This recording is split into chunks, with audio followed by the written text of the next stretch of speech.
ग्वालियर जिले की मोहना नगर परिषद में समाज सेवी राधा किशन धाकड़ ने अनोखी मिसाल पेश की है।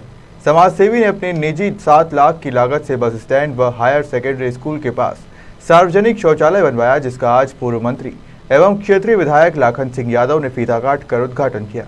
पूर्व मंत्री लाखन सिंह यादव ने शौचालय के उद्घाटन समारोह कार्यक्रम में मंच से कहा कि आज समाज सेवी राधा किशन धाकड़ ने अपनी निजी 7 लाख की लागत से जो सार्वजनिक शौचालय बनवाया है वो बहुत ही सराहनीय कार्य है। इससे पहले भी धाकड़ ने समाज सेवा के कई कार्य मोहना में किए हैं। आज मेरा दिल अत्यंत प्रसन्न है कि धाकड़ ने आज जो एक मोहना के लिए मिसाल पेश की है उसको मोहना वाले हमेशा याद रखेंगे। वहीं स्कूल के बच्चों व बस स्टैंड पर आने वाले राहगीरों को परेशान नहीं होना पड़ेगा। इस मौके पर हजारों की संख्या में ग्रामीण लोग एवं नेतागण मौजूद रहे। सबसे बड़ी ग्राम पंचायत में आप जो नगर पालिका होगा, नगर परिषद कॉम्प्लेक्स बनाया, वो भी समाज ये निश्चित तौर पर आपका ये प्रश्न सही है कि मध्य प्रदेश की जब ये मोहना पंचायत हुआ करती थी तो मध्य प्रदेश की ये सबसे बड़ी पंचायत के रूप में लगातार इसके लिए हम नगर परिषद के लिए, नगर पंचायत के लिए मैं प्रयास करता रहा। ये हुआ कि 2021 में ये इन्होंने नगर परिषद का रूप लिया और अभी चूँकि नया यहाँ सिस्टम हुआ है, नया अभी हमारी परिषद बन के तैयार हुई है, तो निश्चित तौर पर काम तो अभी लोग कर रहे हैं, लेकिन शुरुआत है और उस पीरियड में इस क्षेत्र की, नगर के लोगों की आवश्यकताओं को दृष्टिगत रखते हुए जो हमारे जनसेवक राधा किशन जी ने ये पहल की है, निश्चित तौर पर बहुत काबिल तारीफ है। और मुझे लगता है कि इस तरह के हमारे तमाम सारे लोग जो इस लायक हैं उन्हें इस ओर आना चाहिए। तो मुझे लगता है कि मोहना ही पूरा मध्य प्रदेश एक अच्छी स्थिति में आ जाएगा और ये अच्छा विकास होगा।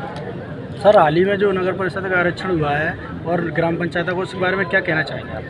देखिए, भारतीय जनता पार्टी को इस बार ये आभास हो गया था कि मध्य प्रदेश की तमाम सारी आवाम, उनको इस बार चाहे पंचायत का चुनाव हो चाहे नगर परिषद का चुनाव हो, वो इस बार उनको घर बैठाने की प्लानिंग थी और उसी का परिणाम था कि लगातार बीच में एक बार इलेक्शन हो गए, फिर वो पोस्टपोन्ड हुए, फिर आरक्षण को लेके तमाम सारी विसंगतियाँ होती रहीं। अभी 2 दिन पहले ये कहा गया था कि डायरेक्ट चुनाव होंगे, फिर उस पर मंथन हुआ और उसके बाद फिर का इनडायरेक्ट। अब उन्होंने ऐसी एक पूरा स्टडी करके कि उन्होंने नगर परिषद, महापौर का चुनाव उन्होंने डायरेक्ट कर दिया, नगर परिषद, नगर पंचायत का चुनाव इनडायरेक्ट किया है। ये भारतीय जनता पार्टी डरी हुई है और मध्य प्रदेश के तमाम सारे जनमानस की भावनाओं से वो वाकिफ़ हो गए। उसी का परिणाम है कि आरक्षण में इतनी देर हुई। बैकवर्ड के नाम पर एक तरफ मध्य प्रदेश के मुख्यमंत्री अपने आप को ओबीसी का कहते हैं, लेकिन ओबीसी के साथ जितना भी कुठाराघात हुआ है इस आरक्षण को लेके मध्य प्रदेश में, पहले हमारा चाहे जिला पंचायत हो, चाहे जनपद हो, चाहे हमारा महापौर हो, इनको लेकर पहले हमारे जब आरक्षण नहीं था तो हमारे ओबीसी के लोग ज़्यादा चुन के जाते थे। जब से आरक्षण हुआ हमारी निश्चित तौर पर सीट कम हुई है और एक तरफ ओबीसी का मुख्यमंत्री अपने सीएम हाउस में अपना स्वागत करा रहा है। ये मध्य प्रदेश की समूची जनता देख रही है, समझ रही है और आने वाले समय में ये रिजल्ट उनको देखने को मिलेगा। क्या कांग्रेस पार्टी समाज सेवकों के द्वारा सत्ता में आने का प्रयास कर रही है? नहीं, समाज सेवक नहीं, ये तो उन्होंने पहल की और मुझे बुलाया। मैं तो धन्यवाद देना चाहता हूँ आदरणीय हमारे धाकड़ साहब को, उन्होंने मुझे बुलाया और सत्ता में नहीं है, ये उनका जन सहयोग है और इसको पॉलिटिकल हम न लें। उनको तो मैं तो कहता हूँ, आप पत्रकार लोगों को, ऐसे लोगों को पूरे चैनलों पे बड़ी तादाद में चलाना चाहिए, इससे कम से कम बहुत सारे लोग इस ओर प्रेरित हों। तो निश्चित तौर पर ये शौचालय की समस्या कई सालों से बनी हुई थी, इस पर आपकी अब तक नज़र क्यों नहीं गई? आप क्षेत्रीय विधायक हैं। मैंने कहा कि ये पंचायत थी अभी तक, और पंचायत होने के नाते यहाँ बड़ा शौचालय बनना पंचायत लेवल से उतना बड़ा नहीं था। हालांकि मध्य प्रदेश की बड़ी पंचायत थी, लेकिन कई विसंगतियाँ रहीं और उन विसंगतियों की वजह से ये नहीं हो पाया। लेकिन मैं तो राधा किशन जी को बधाई देना चाहता हूँ कि नगर परिषद बनने के बाद, और जैसा उन्होंने बताया कि पूर्व में 16 लाख रुपए आए थे, लेकिन आपसी डिस्प्यूट की वजह से वो पैसा लैप्स हो गया, वापस चला गया, तो ये पहल उन्होंने की, निश्चित तौर पर वो बधाई की। सर, आपने भी मंच पर बोला था मोहना में काफ़ी बड़े पैसे वाले डले हुए हैं, एक राधा किशन जी ऐसे क्यों उन्होंने कार्य किया? आप भी 4 साल से विधायक थे और आप पर भी पैसे की कोई कमी नहीं थी, आप भी शौचालय बनवा सकते थे।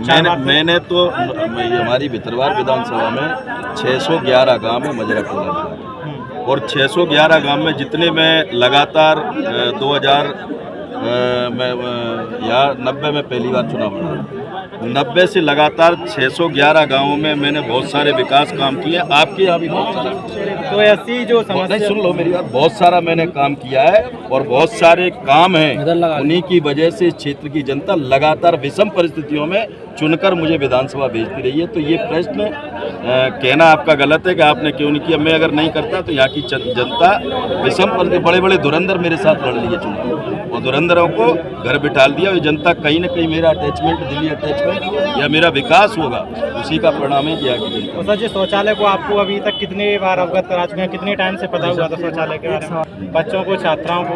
तो आप भी तो हाँ, तो मैं देखिए हर चीज़ का एक समय। तो भाई साहब आज का निर्माण किया है, क्या आपने खुद के पैसों से किया है, क्या क्या किया है? अभी शौचालय का निर्माण किया गया है, जो कि काफ़ी बहुत मेरी नज़र में बहुत बड़ी समस्या थी। इसके लिए हमने काफ़ी कुछ प्रयास किया, काफ़ी बार उसके लिए माननीय कलेक्टर महोदय जी को भी और प्रशासन को मतलब काफ़ी बार अवगत कराया, लेकिन ऐसा कुछ रिजल्ट नहीं मिला।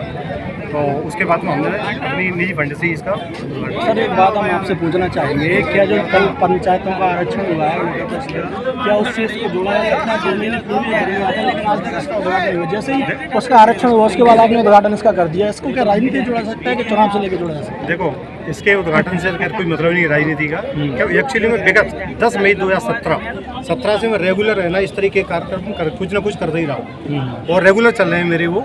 तो राजनीति से इसे नहीं जोड़ना चाहिए। और मेरा तो एक सपना है, राजनीति तो क्या इलेक्शन आती जाती रहती है, ठीक है। मेरा तो एक सपना है मोना को एक आदर्श गांव बनाना है और इसके लिए पूरे मेरे गाँव वासियों का मेरे को सहयोग मिल रहा है और वो सब पूरे सभी लोग सहयोग कर रहे हैं उसमें, एक आदर्श गाँव की। इसके अलावा भी आपके क्या क्या चल रहे हैं? कचरे की गाड़ी? देखो, इसके अलावा मेरे जैसे पानी के टैंकर हैं जो घर घर जाती हैं, पानी की समस्या दूर करती हैं, और कचरे की गाड़ियाँ हैं जो कचरा लेके है ना डोर टू डोर मोना से बाहर ले जाती हैं। उसके अलावा मुक्ति धाम में भी कुछ कार्य किए गए हैं, जैसे 2 पार्क बने हैं मुक्ति धाम में, और जैसे निःशुल्क नेत्र शिविर का कार्यक्रम भी चलता रहता है। जैसे अभी तक है ना काफ़ी चीज़ों के नेत्र परीक्षण हुए, लेकिन लगभग 800-900 के समथिंग ऑपरेशन भी हो चुके हैं।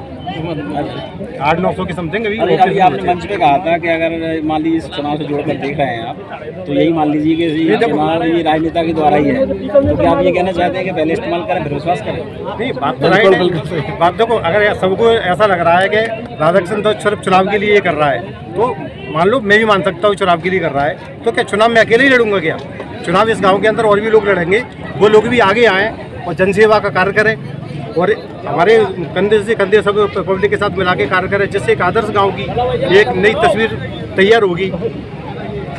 समाज सेवा के द्वारा जो काम किए जा रहे हैं आपके द्वारा, इन कामों को क्या राजनीति से जोड़कर क्या राजनीति में इसमें एक मजबूत कदम माना जाए? देखो, समाज सेवा एक अच्छा कदम है और समाज सेवा करना चाहिए। राजनीति क्या, राजनीति के माध्यम से क्या रहता है कि समाज सेवा और अच्छे तरीके से हो जाती है, क्योंकि अपने जेब की फंड से ना आदमी है ना ज़्यादा समाज सेवा नहीं कर पाता है कि कितना भी बड़ा कार्य हो। अब आगे की आपकी क्या तैयारियां हैं चुनाव को लेकर? चुनाव देखो तो समाज सेवा को लेकर नहीं, समाज सेवा तो चलती रहेगी जब तक जीवन है, जब तक चलना है। तो ठीक। कौन सा स्कूल है जो आपको स्कूल में पहले टॉयलेट नहीं बना था, तो आपको आने जाने में क्या परेशानियाँ होती थी?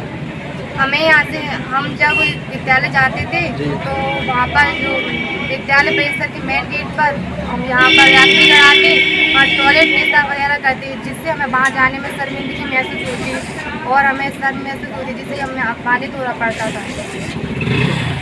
आज जो टॉयलेट का उद्घाटन हुआ है राधाकृष्ण भाई साहब द्वारा किया गया है, क्या कहना चाहती है? उसके उससे सुविधाएं मिलेंगी आपको क्या नहीं मिलेंगी? क्या? हाँ, इससे हमें सुविधाएं मिलेंगी, जैसे कि यात्रीगण जो आते हैं वहाँ पर, जैसे कि वो हमारे स्कूल के गेट के सामने टॉयलेट करते थे, अब नहीं करेंगे। अब वो जो शौचालय बन गया है वहाँ पर जाएंगे और वहाँ।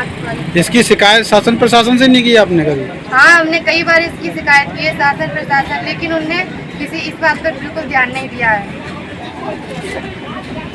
ग्वालियर से संभागीय हेड इमरान खान के साथ रहीश खान की रिपोर्ट।